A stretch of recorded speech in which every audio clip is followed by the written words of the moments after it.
Tēnā koutou katoa. This is Moritz Lehmann of Starboard Maritime Intelligence. It is 9 in the evening UTC on May the 10th. This is 7 a.m. in Sydney, Australia and 9 a.m. in Aotearoa, New Zealand on May the 11th. In this update on the fishing activity in the Tasman Sea, I will look at one new Unseenlabs RF scan from about 9 hours ago and also catch up on the RadarSat-2 data from yesterday. But first, our stall at the Indo-Pacific Maritime Expo in Sydney looks awesome, and Heather, Matt and Andrew are very busy demonstrating Starboard. Please go and see them if you can, have a play with Starboard and talk to them about a trial account. The background image here showed the Japanese fishing fleet operating in the southwest of our area of interest.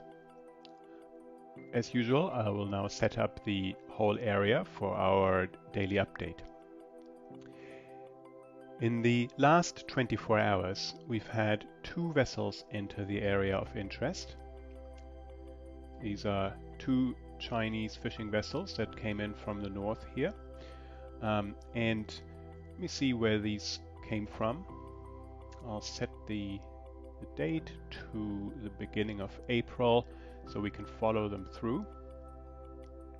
So they were fishing just in international waters just north of our area of interest. Before that, they ported in Fiji. This happened around about April 25th. And before that, they were fishing in the southern end of the Tuvalu EEZ here.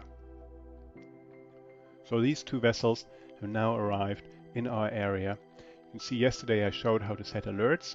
Now that we've set an alert, every entry and exit out of our alerting area is identified by this bell symbol here. If you click on the time, if you click on the track, the time slider will automatically move to when the ship was at that location. And we can see that these ships traveling side by side, entering our area at around 11:56 UTC on May 10th. Now they've turned around here, perhaps already setting lines.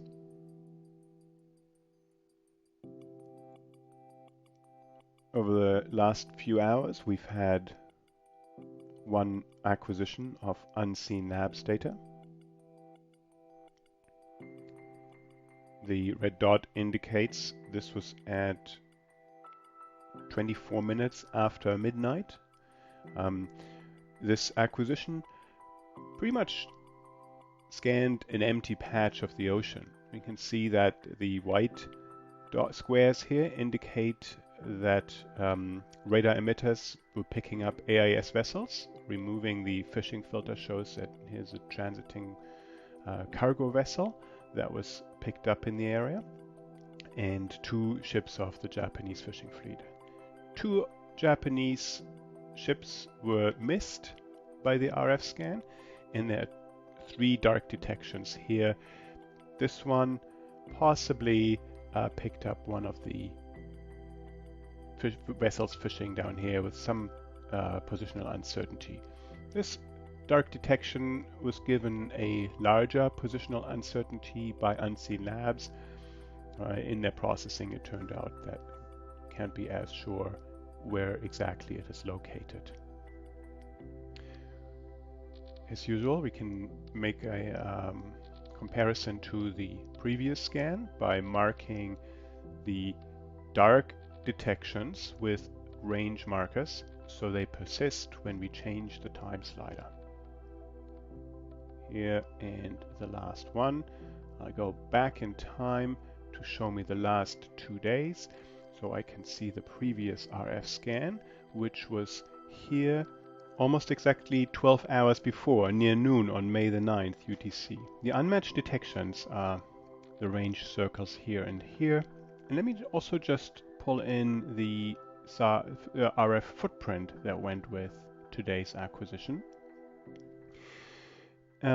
Yesterday's scan delivered a large number of unmatched detections. So sometimes we see a fairly big difference between the consecutive scans of the same area. And I'll add a comment on that at the end of the screencast. Look at the SAR acquisition just a few hours before that. I'll reload to remove the footprint from today's RF, and I'll can the range circle markers. Move the time slider to 8:15 that day.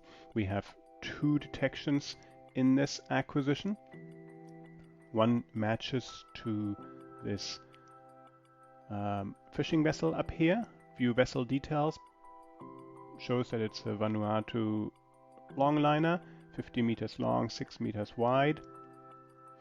The image chip of this detection shows a fairly elongated reflection here, and zooming in reveals that this might actually be the wake of the ship rather than the ship itself.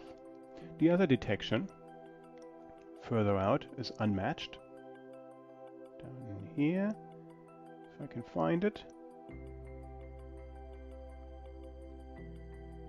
And again, zooming in shows that this detection barely stands out from all the noise, so we've given it a medium confidence that it is a vessel. The RF scan taken less than 4 hours after this SAR scan shows a large number of detections in an overlapping area. On a separate starboard screen, I marked those dark detections and find that these are largely unrelated to the 2 detections we have in this SAR image. In particular, this detection up here cannot come from this Vanuatu longliner that we've been inspecting, because actually it's traveling in the wrong direction. The satellite vessel detections we have received over the last 2 days have done very well at finding ships that we know are in the area. And they've also shown us a number of interesting detections that we don't know what they are. This illustrates an important point. Searching for actual dark vessels requires a multitude of data sources. For example, some RF detections can come from radars in planes flying across the satellite field of view. In addition, sea state and other environmental conditions might affect the signals picked up by the satellites. And finally, I need to add that the fishery for southern bluefin tuna in this area is highly regulated and managed very well by the Commission for the Conservation of Southern Bluefin Tuna. We are not implying any illegal activities through our findings, but we hope to demonstrate how cutting-edge technologies can come together in our operational platform Starboard to provide a step change in the ability to manage a fishery like this sustainably. Tēnā koutou for listening. Please get in touch with us if you have any questions or comments, and follow us on LinkedIn and Twitter for updates.